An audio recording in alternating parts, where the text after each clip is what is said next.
Wherever you are, it's time to activate the senses as we bring you the words as they come across the world, as we bring you the Nifty Travel Podcast.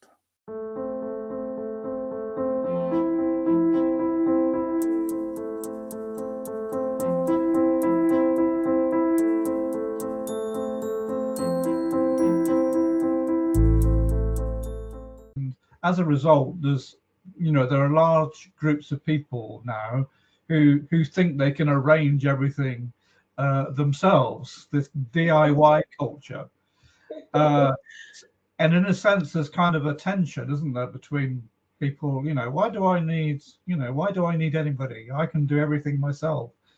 What do you think travel professionals should be doing to remind people that they're still needed? When you mentioned that, it's reminded me of a lot of scenarios. And I will always say that the travel professionals are very important people, and travel professionals deserve to be paid, because sitting down and curating an itinerary, or me giving you a flight itinerary with the correct timings, with the minimum connection time, is not easy as ABC. You come online and get to see, or Google, how long is the distance from Nairobi to Amboseli, and how long is the distance from this point to this point. There are a lot of things that are involved. We avoid zigzagging. We avoid selling lodges that long closed. There's someone who went online and booked a flight 540. There's an airline that closed some years back. Went online, booked his ticket, paid for his ticket, and the ticket was sent on email. Then he calls me. Which terminal is flight 540? I froze.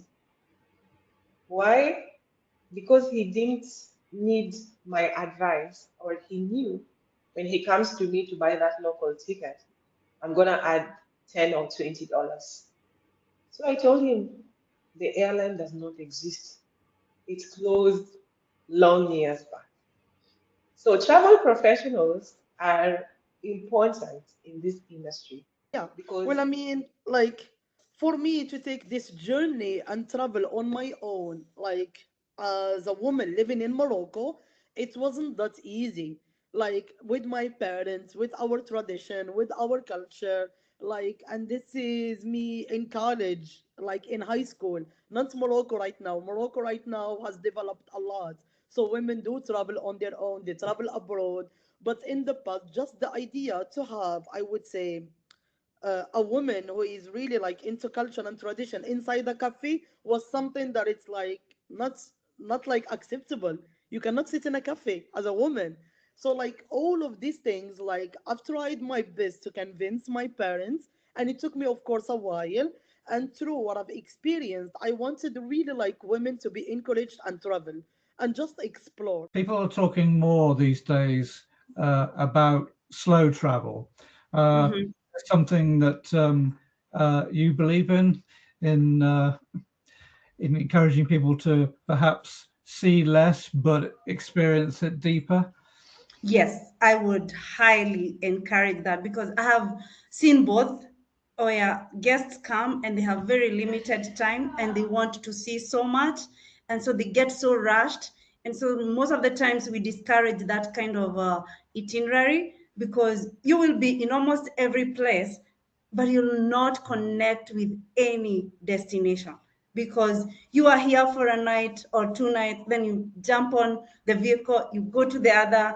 Before you even acclimatize or get to learn about the place, you are on the vehicle or on the plane to the next. So I would really encourage slow travel. Just come experience maybe one destination or two.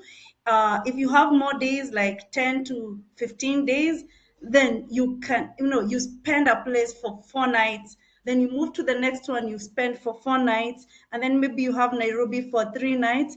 Then you will carry memories. And I have seen that the groups or even individuals that take that kind of amount of time, they connect with the place in a very, very deep way, as opposed to people who jump from one destination to the other, ticking off the bucket list.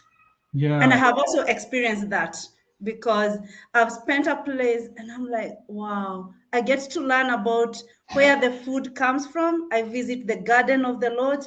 I interact with the gardener. I ask questions. Then in the evening, I am with the chef. I get to learn, why do you cook this and not that? Then the next thing, I step out of the lodge. I meet the community. But if I'm there for only a night or 2 nights, I can't experience that. So I am a huge advocate for slow travel, because it gives you an opportunity to leave the destination a better person than you came in. Things like carbon emissions, which are important, but it's not really appealing, and understandable in a way to normal traveler. But when you center it on the social side and the human aspect of travel and local situations and all those kind of things, it becomes much more tangible and relatable. And this is something we cover a lot as well. Sustainability, of course, is one aspect of deep travel as well. Do you think one of the challenges around this is that we need to explain it more? You say that there are many assumptions, and do you think that's why, to coin a phrase, why people don't go deeper?